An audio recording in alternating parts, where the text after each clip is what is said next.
तो मराठी लोगों का यही प्रॉब्लम है, हमारी सोसाइटी में हम खाटी लोगों को नहीं रखते। काय झालं?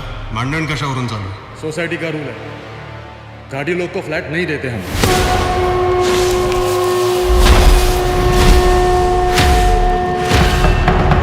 घाटी म्हणजे माहिती आहेत कोण? घाटी म्हणजे घाटावर राहणारे।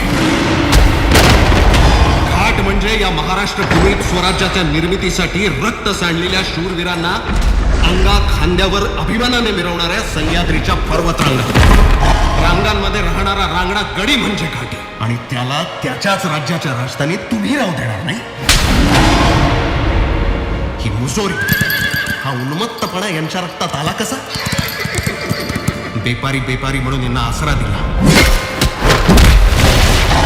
यांच्या कारखान्यात कामगार म्हणून स्वतःचं रक्त सांडलं, यांच्या पेढ्यांवर काळ्यांवर माथाडी म्हणून राब राब राबला। पण मराठ्यांचा तणका दाखवलात का यांना कधी? 105 हुतात्म्यांचं बलिदान डोक्यात खेळ ठोकून बसवा, आणि हा जो भगवा झेंडा आहे ना, हा हातात नका मिळो, इथे ठेवा, इथे तुमच्या मनात, तुमच्या रक्तातून थमण्यातून व्हायला पाहिजे हा भगवा रंग।